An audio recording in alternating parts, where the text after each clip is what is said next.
شروع اللہ کے نام سے جو سب پر مہربان ہے، بہت مہربان ہے۔ اے پیغمبر، اللہ نے اس عورت کی بات سن لی ہے جو تم سے اپنے شوہر کے بارے میں بحث کر رہی ہے اور اللہ سے فریاد کرتی جاتی ہے، اور اللہ تم دونوں کی گفتگو سن رہا ہے۔ یقیناً اللہ سب کچھ سننے دیکھنے والا ہے۔ تم میں سے جو لوگ اپنی بیویوں سے زہار کرتے ہیں، ان کے اس عمل سے وہ بیویاں ان کی مائیں نہیں ہو جاتی۔ ان کی مائیں تو وہی ہیں جنہوں نے ان کو جنم دیا ہے۔ حقیقت یہ ہے کہ یہ لوگ ایسی بات کہتے ہیں جو بہت بری ہے اور جھوٹ ہے، اور اللہ بہت معاف کرنے والا، بہت بخشنے والا ہے۔ اور جو لوگ اپنی بیویوں سے زہار کرتے ہیں، پھر انہوں نے جو کچھ کہا ہے اس سے رجوع کرتے ہیں، تو ان کے ذمے ایک غلام آزاد کرنا ہے قبل اس کے کہ وہ میاں بیوی ایک دوسرے کو ہاتھ لگائیں۔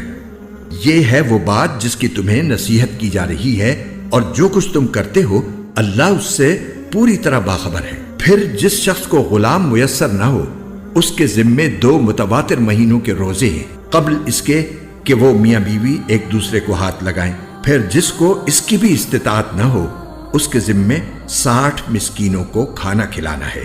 یہ اس لیے تاکہ تم اللہ اور اس کے رسول پر ایمان لاؤ، اور یہ اللہ کی مقرر کی ہوئی حدیں ہیں، اور کافروں کے لیے دردناک عذاب ہے۔ یقین رکھو کہ جو لوگ اللہ اور اس کے رسول کی مخالفت کرتے ہیں، وہ ایسے ہی ذلیل ہوں گے جیسے ان سے پہلے لوگ ذلیل ہوئے تھے، اور ہم نے کھلی کھلی آیتیں نازل کر دی ہیں، اور کافروں کے لیے ایسا عذاب ہے جو خار کر کے رکھ دے گا۔ اس دن جب اللہ ان سب کو دوبارہ زندہ کرے گا، پھر انہیں بتائے گا کہ انہوں نے کیا کچھ کیا تھا۔ اللہ نے اسے گن گن کر محفوظ کر رکھا ہے، اور یہ اسے بھول گئے ہیں، اور اللہ ہر چیز کا گواہ ہے۔ کیا تم نے نہیں دیکھا کہ آسمانوں اور زمین میں جو کچھ ہے اللہ اسے جانتا ہے؟ کبھی 3 آدمیوں میں کوئی سرگوشی ایسی نہیں ہوتی جس میں چوتھا وہ نہ ہو، اور نہ 5 آدمیوں کی کوئی سرگوشی ایسی ہوتی ہے جس میں چھٹا وہ نہ ہو، اور چاہے سرگوشی کرنے والے اس سے کم ہو یا زیادہ، وہ جہاں بھی ہوں اللہ ان کے ساتھ ہوتا ہے۔ پھر وہ قیامت کے دن انہیں بتائے گا کہ انہوں نے کیا کچھ کیا تھا۔ بے شک اللہ ہر چیز کو جاننے والا ہے۔ کیا تم نے ان لوگوں کو نہیں دیکھا جنہیں سرگوشی کرنے سے منع کر دیا گیا تھا، پھر بھی وہ وہی کام کرتے تھے جس سے انہیں منع کیا گیا تھا، اور وہ ایک دوسرے کے ساتھ ایسی سرگوشیاں کرتے ہیں جو گناہ، زیادتی اور رسول کی نافرمانی پر مشتمل ہوتی ہیں۔ اور اے پیغمبر، جب وہ تمہارے پاس آتے ہیں تو تمہیں ایسے طریقے سے سلام کرتے ہیں جس سے اللہ نے تمہیں سلام نہیں کیا، اور اپنے دلوں میں کہتے ہیں کہ ہم جو کچھ کہہ رہے ہیں اس پر اللہ ہمیں سزا کیوں نہیں دے دیتا؟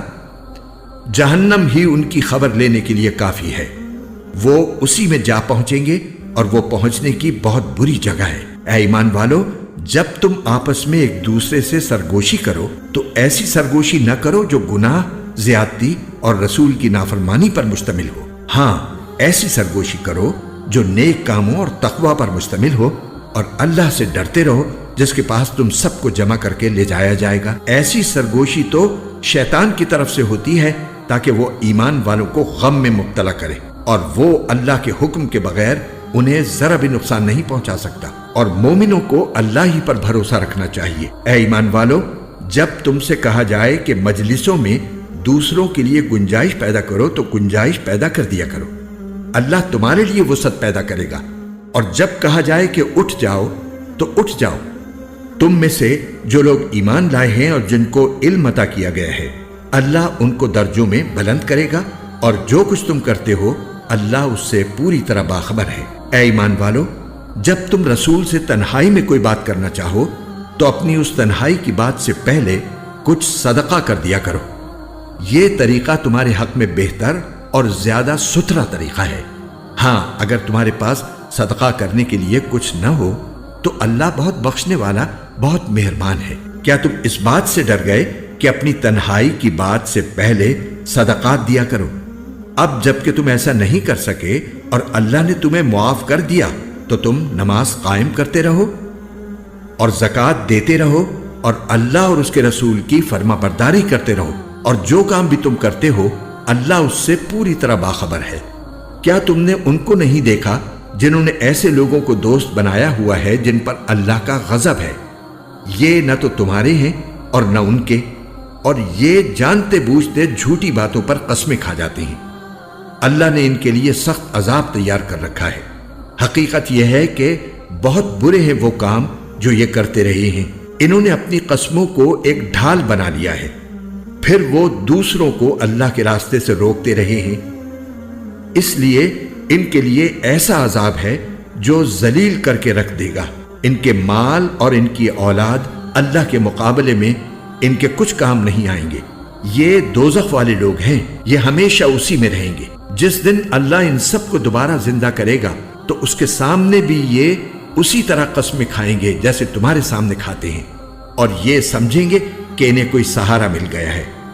یاد رکھو یہ لوگ بالکل جھوٹے ہیں۔ ان پر شیطان نے پوری طرح قبضہ جما کر انہیں اللہ کی یاد سے غافل کر دیا ہے۔ یہ شیطان کا گروہ ہے۔ یاد رکھو شیطان کا گروہ ہی نامراد ہونے والا ہے۔ بے شک جو لوگ اللہ اور اس کے رسول کی مخالفت کرتے ہیں وہ ذلیل ترین لوگوں میں شامل ہیں۔ اللہ نے یہ بات لکھ دی ہے کہ میں اور میرے پیغمبر ضرور غالب آئیں گے۔ یقین رکھو کہ اللہ بڑی قوت والا، بڑے اقتدار والا ہے۔